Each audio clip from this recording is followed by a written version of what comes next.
മഞ്ചേശ്വരം നിയമസഭാ മണ്ഡലത്തിൽ തെരഞ്ഞെടുപ്പ് രാഷ്ട്രീയത്തിന് നിർണായകമായ വഴിത്തിരിവ് സൃഷ്ടിച്ച് SDPI സ്ഥാനാർത്ഥിത്വ പ്രഖ്യാപനം നടത്തി. പാർട്ടിയുടെ ഭാഗത്തുനിന്ന് അഷ്റഫ് KMയെ സ്ഥാനാർത്ഥിയായി പ്രഖ്യാപിച്ചതോടെ മണ്ഡലത്തിലെ രാഷ്ട്രീയ സമവാക്യങ്ങൾ പുതുക്കി എഴുതപ്പെടുകയാണ്.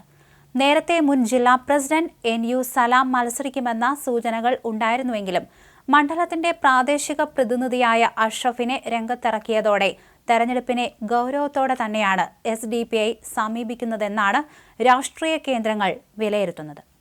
പ്രാദേശിക നേതാവ് മത്സരിക്കുന്നതിലൂടെ കൂടുതൽ സാധ്യതകൾ തുറക്കാമെന്ന വിലയിരുത്തലും ശക്തമാണ്. മണ്ഡലത്തിലെ ശക്തമായ പ്രവർത്തക അടിത്തറയും മുൻകാല വോട്ടിംഗ് പ്രവണതകളും പരിഗണിച്ചാണ് ഇത്തവണ കൂടുതൽ ശക്തമായി മുന്നേറ്റം നടത്താനാകുമെന്ന ആത്മവിശ്വാസത്തിൽ SDPI നേതൃത്വം രംഗത്തിറങ്ങിയിരിക്കുന്നത്. മണ്ഡലത്തിൽ ഏകദേശം 11,000 വരെ ഉറച്ച കേഡർ വോട്ടുകൾ ഉണ്ടെന്നാണ് പാർട്ടി അവകാശപ്പെടുന്നത്. ഈ തവണ മുഴുവൻ വോട്ടുകളും ഏകോപിപ്പിച്ച് നിർണായക ശക്തിയായി മാറാനാകുമെന്നാണ് കണക്കുകൂട്ടൽ. അതേസമയം മുൻകാലങ്ങളിൽ നിർണായക ഘട്ടങ്ങളിൽ യുണൈറ്റഡ് UDF മുന്നണിയെ പിന്തുണച്ചിരുന്നുവെന്നത് SDPI നേതൃത്വം ചൂണ്ടിക്കാണിക്കുന്നു. എന്നാൽ പിന്നീട് UDFന്റെ ഭാഗത്തുനിന്ന് പ്രത്യേകിച്ച് ഇന്ത്യൻ യൂണിയൻ മുസ്ലിം ലീഗിന്റെ നേതൃത്വത്തിൽ നിന്നുണ്ടായ പ്രതികരണങ്ങൾ SDPI പ്രവർത്തകരെ അപമാനിക്കുന്ന തരത്തിലായിരുന്നുവെന്നാണ് പാർട്ടിയുടെ ആരോപണം. ആവശ്യത്തിനായി സമീപിക്കുകയും പിന്നീട് അവഗണിക്കുകയും ചെയ്യുന്ന നിലപാടാണ് മുസ്ലിം ലീഗിന്റെ ഭാഗത്തു നിന്നുണ്ടായതെന്നും SDPI നേതാക്കൾ ആരോപിക്കുന്നു.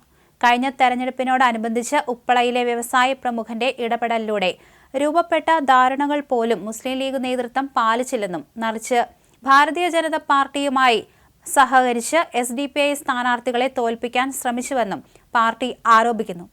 തദ്ദേശ തെരഞ്ഞെടുപ്പുകളിൽ BJPയുടെ പിന്തുണ തേടുകയും അവരോടൊപ്പം ചേർന്ന് ഭരണം നടത്തുകയും ചെയ്ത അസാധാരണമായ സാഹചര്യങ്ങളാണ് മഞ്ചേശ്വരം മണ്ഡലത്തിൽ ഉണ്ടായതെന്നും ഇവർ പറയുന്നു. ഇത്തരം പശ്ചാത്തലത്തിൽ BJPയെ തോൽപ്പിക്കാമെന്ന മുസ്ലിം ലീഗിന്റെ അവകാശവാദം വിശ്വാസത്തിലെടുക്കാൻ സാധിക്കില്ലെന്നാണ് SDPIയുടെ വിമർശനം. SDPI ഉയർത്തിയ ആരോപണങ്ങൾ മണ്ഡലത്തിലെ രാഷ്ട്രീയ ചർച്ചകൾക്ക് കൂടുതൽ ഗൗരവം നൽകുന്നുവെന്ന് വിലയിരുത്തപ്പെടുന്നുണ്ട്. ഇത്തരം സാഹചര്യത്തിലാണ് മുസ്ലിം ലീഗിന്റെ ചെണ്ടയാകാനില്ല, സ്വന്തം ശക്തി തെളിയിക്കുകയാണ് ലക്ഷ്യം എന്ന നിലപാട് SDPI സ്വീകരിച്ചിരിക്കുന്നത്. BJPയുടെ വളർച്ച തടയുന്നതിനായി മുൻകാലങ്ങളിൽ പലപ്പോഴും വിട്ടുവീഴ്ചകൾ നടത്തിയിരുന്നുവെങ്കിലും മണ്ഡലത്തിൽ BJPയുമായി ചേർന്ന് മുസ്ലിം ലീഗ് പരസ്യ രാഷ്ട്രീയ ധാരണകൾ പ്രകടമായതോടെ ഇനി പിന്നോട്ടില്ല എന്നാണ് പാർട്ടി നേതാക്കളുടെ നിലപാട്. മുസ്ലിം ലീഗിന്റെ അഹങ്കാര രാഷ്ട്രീയത്തിന് മറുപടി നൽകും എന്ന വിജയലക്ഷ്യത്തോടെയാണ് മത്സരത്തിനിറങ്ങുന്നതെന്നും SDPI വ്യക്തമാക്കുന്നു. BJPയെ തടയാനുള്ള യഥാർത്ഥ രാഷ്ട്രീയ മനസ്സുണ്ടെങ്കിൽ മുസ്ലിം ലീഗ് സ്വന്തം സ്ഥാനാർത്ഥിയെ പിൻവലിച്ച് SDPI സ്ഥാനാർത്ഥിക്ക് പിന്തുണ പ്രഖ്യാപിക്കണമെന്ന ആവശ്യവും പാർട്ടി മുന്നോട്ട് വയ്ക്കുന്നു.